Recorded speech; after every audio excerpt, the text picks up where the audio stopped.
جی ناظرین، آج کی اس ویڈیو میں پی ٹی آئی رہنما عالیہ حمزہ نے پی ڈی ایم کا کچا چٹا کھول کے رکھ دیا۔ آئیے سب سے پہلے ویڈیو دیکھتے ہیں، پھر اس پہ بات کرتے ہیں۔ آپ دیکھ پا رہے ہیں کہ یہ ہو کیا رہا ہے اس وقت۔ سچویشن یہ ہے کہ آپ لوگ جلسے کرنے پہ جا رہے ہیں، خان صاحب کہتے ہیں کہ ہم جلسے کرتے رہیں گے۔ دوسری جانب جو عدالت میں جواب جمع کرایا گیا حکومت کی جانب سے، کوئی اس سے بہتری کی امید کوئی نکلتی دکھائی دے رہی ہے؟ ایک امپریشن کیا آ رہا ہے اس جواب سے؟ بسم اللہ الرحمن الرحیم۔ تھینک یو ستی صاحب۔ سب سے پہلے تو میں یہ کہوں گی کہ مجھے تو یہ سمجھ میں نہیں آ رہی ہے کہ ہمارے تو کال آف فیل میں تضاد ہے نہیں۔ ہم تو جو میڈیا پہ کہہ رہے ہیں، جو ٹاکس میں کہہ رہے ہیں، وہی ہم سپریم کورٹ میں باتیں جا کر جمع کرا رہے ہیں۔ دوسری طرف جو آپ یہ دیکھ رہے ہیں، وہ یہ دیکھ رہے ہیں کہ احساسات، جذبات، الفاظ سپریم کورٹ کے ساتھ شور ہوتے ہیں۔ سپریم کورٹ کی بلڈنگ سے نکلتے ہی یہاں پر آئی ڈونٹ نو، یا پارلیمنٹ میں بیٹھتے ہی، یا میڈیا ٹاک شوز میں بیٹھتے ہی، یا پریس کانفرنسز میں بیٹھتے ہی، یا اپنے جلسے بیٹھتے ہی، یہ جس طرح کی تقاریر کرتے ہیں، جس طرح کی قراردادیں پیش کرتے ہیں، یعنی ایک طرف یہ پارلیمنٹ کے اندر گریبان پکڑتے ہیں اور سپریم کورٹ کے اندر یہ پاؤں پکڑتے ہیں۔ وہاں پر یہ کہتے ہیں کہ جی ہم 3-4 کے فیصلے کو نہیں مانتے پارلیمنٹ میں، اور سپریم کورٹ کے اندر جا کر کے لوگ پیش ہوتے ہیں۔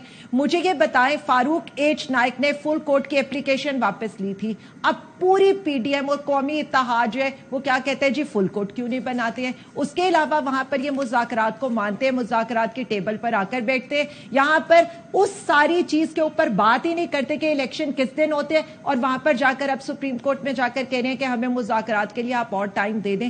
مجھے یہ بتا دیں یہ ساری باتیں کیا ہیں؟ سپریم کورٹ آف پاکستان میں چیف جسٹس آف پاکستان نے کہا ہے کہ آپ جو باتیں آخری پیشی کے اوپر کر رہے ہیں، کاش کہ آپ یہ میڈیا کھیلنے کی بجائے یہی آئینی بحث آپ سپریم کورٹ میں کرتے۔ آپ تو 4-3 کا پہاڑا سناتے رہے، آپ تو یہ نہیں ہمیں آ کر بتاتے رہے، اور آپ آ کر کہتے کہ ہم 21 ارب روپے تو دینے کو تیار ہیں، لیکن ہماری یہ لمیٹیشن ہے۔ آپ آئی ایم ایف کی باتیں ہمیں بتاتے ہیں، جس کو آج آئی ایم ایف خود نیگیٹ کر چکا ہے۔ یہ جس بجٹ کی کہانی وہاں پر سنا رہے تھے، وہ بھی آئی ایم ایف یہ بتا چکا ہے کہ ہمارا تو معاہدہ ان سے ہونے نہیں لگا ہے۔ شبہ جو ہے وہ آئی ایم ایف کی نیت پہ ہے یا ان کی نیت پہ ہے جو ابھی تک دال نہیں گل رہی؟ دیکھیں ستی صاحب، ہمیں تو انہی کی نیت کے اوپر ہے، کیونکہ ہم تو یہ جانتے ہیں کہ یہ تو چارٹرڈ آف اکانومی بھی کرتے ہیں، چارٹرڈ آف ڈیموکریسی بھی کرتے ہیں، اور بعد میں انہی کے لیڈران کہتے ہیں کہ معاہدے کوئی قرآن اور حدیث تو ہوتے نہیں ہیں۔ تو ہم یہ سمجھتے تھے، جو پوائنٹس ہم نے کہے تھے کہ آپ ایک الیکشن کی ڈیٹ دے دیں، اور جو آپ ہمارے ساتھ تحریری باتیں کریں گے وہ سپریم کورٹ آف پاکستان میں جمع دیں۔ اس میں کون سی دوسری بات ہے؟ ہم تو ایک آئینی بحران کا حل نکالنا چاہ رہے تھے۔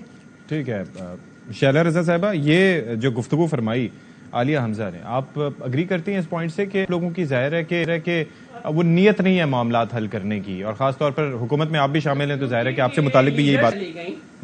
جی اب کیونکہ یہ لیڈرز تک چلی گئیں، جی قرآن و حدیث کا تذکرہ بھی کیا، لیڈرز سے ہی شروع ہو جاؤں۔ جی اب کیونکہ یہ لیڈرز تک چلی گئیں تو میں لیڈر سے ہی شروع ہو جاؤں۔ جس آدمی کی پہچان ہی یو ٹرن خان سے ہو، جس کے تمام بیانات پچھلے دکھا کے اس کے نئے بیانات کے اوپر مضحکہ کیا جا رہا ہو، وہ دوسروں کے لیڈرز کی بات کر رہی ہے۔ اچھا، لیکن ابھی کرنٹ سینیریو کی ہم بات کریں تو وہ یہ کہہ رہی ہیں کہ قول و فعل میں ہمارے تضاد نہیں، ہم تو جو سپریم کورٹ کے اندر کہہ رہے ہیں وہ باہر کہہ رہے ہیں۔ آپ انہیں اچھا ایکسپلین کر رہے ہیں، میں بھی بات خود کر سکتی ہوں۔ میں یہ کہنا چاہتی ہوں کہ پارلیمنٹ جو ہے اس کا فلور جو ہے وہ ہماری کانسٹیچوئنسی ہے۔ اچھا، ہم اس میں کچھ طے کر رہے ہیں، وہاں پہ جو قواعد و ضوابط ہیں اس کے حساب سے بات کریں گے۔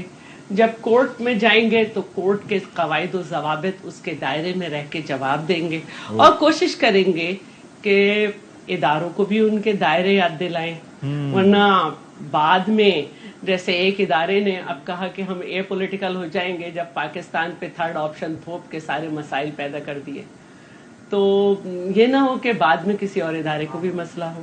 تو ہمارا تو کام ہے، لیکن وہ تو اچھا فیصلہ تھا نا، وہ تو اچھا فیصلہ تھا، مناسب فیصلہ تھا، نہیں؟ ہاں، دیر آیت درست آیت، انشاءاللہ کہ جلدی سب کو مزید آیت میرا بات یہ ہے کہ اب جو ایک بات ڈیسائیڈڈ تھی، ایک بات ڈیسائیڈڈ ہوئی، ایک بات ڈیسائیڈڈ تھی، اور وہ یہ تھی کہ تمام پولیٹیکل پارٹیز جو کہ پی ڈی ایم میں ہیں اور ان کی الائی ہیں، ان سب کا یہ کہنا ہے کہ الیکشن ایک ہی دن ہوں گے، صوبائی اور नेशनल असेंबली। लेकिन कब होंगे? तो बात बिल्कुल डिसाइडेड थी और उस पे ही जो है वो पीटीआई से बात हुई। जब बात शुरू हुई अच्छा, तो सबसे पहले जो एक स्टेटमेंट आया जिसमें कि दोनों तरफ से जो नुमाइंदे थे वो बात कर ही रहे थे, तो वो इमरान साहब का था, जिसमें उन्होंने कहा कि मैंने कह दिया है कि 16 मई को अगर नहीं माने तो फिर बातचीत करने की जरूरत नहीं है। उसके बाद तो राउंड्स होते रहे, तो पहला हमला वहां से हुआ। दूसरी बात जो है वो ये है कि देखें जी, अब 90 दिन की बात खत्म हो गई, क्योंकि पहली तारीख जो थी वो 30 अप्रैल वो 90 दिन से ज्यादा की थी। फिर उसके बाद लेकिन 14 मई की बात तो अभी मौजूद है ना, 16 मई है बेयर मिनिमम को अगर आप कंसिडर करें तो 14 मई मौजूद है। और अब तो इलेक्शन कमीशन तक ने भी ये कह दिया कि जी हम नहीं कर सकते।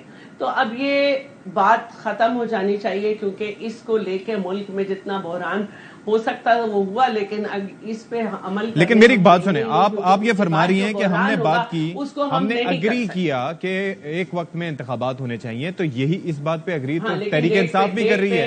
इसी बात पे तहरीक इंसाफ अग्री कर रही है। नहीं हो सका, डेट पे कंसेंसस नहीं हो सका। डेट पे आप लोग क्या चाह रहे हैं कि कब तक हो? क्योंकि देखिए बात यह है कि वजीर आला जो है वो अकेला खुद फैसला नहीं कर सकता, और न वजीर आजम, क्योंकि दोनों का इलेक्टोरल कॉलेज उनकी असेंबलीज हैं।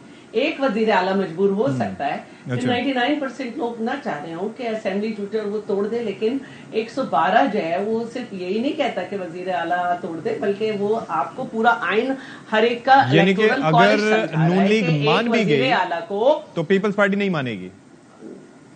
एक वजीर आला को कोई भी बात करने से पहले अपने इलेक्टोरल कॉलेज से फैसला लेना होता है। ओके। और इलेक्टोरल कॉलेज सिंध का में जो है उसने यूनानिमसली इलेक्टोरल कॉलेज ने भी और ऑपोजिशन ने ये रेजोल्यूशन पास की है कि असेंबली की परफॉर्मेंस बहुत अच्छी है और इसे वक्त से पहले डिसॉल्व नहीं किया जाए। भाई मेरी बात सुने, ये एक ऐसी बहस करिए जिसका कोई फायदा नहीं। अतर काजमी साहब के 1 मिनट में मैं जवाब दे दूं। जो आप ये बात करें ना, इस मुल्क को ये समझ रहे हैं कि इन्होंने 50 रुपीज के स्टैम्प पेपर के ऊपर सल्तनत शराफिया या ये शरीफिया या ये सल्तनत जरदारिया के हवाले कर दिए। जो ये आज ये कर रहे हैं कि इस्लामाबाद की सड़कों के ऊपर वॉयलेशन ऑफ फंडामेंटल राइट्स हो रही है। 14, 15, 16 और 17 की वॉयलेशन ये लोग कर रहे हैं, और यहां बैठकर ये अवाम की बात करते हैं।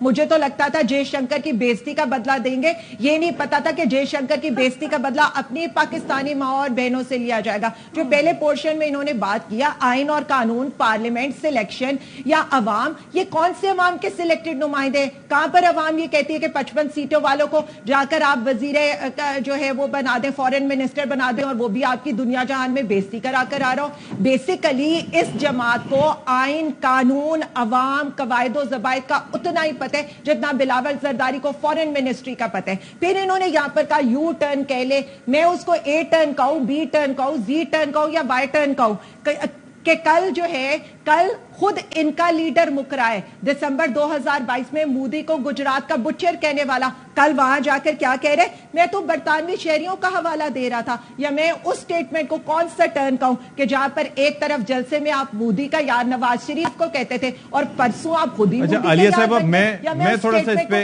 नहीं एक सेकंड सती साहब, मुझे 2 मिनट की दे दे, मैं बजट की तरफ आना चाहती हूँ। मुझे लास्ट जरा यू टर्न्स बताने दें इनके।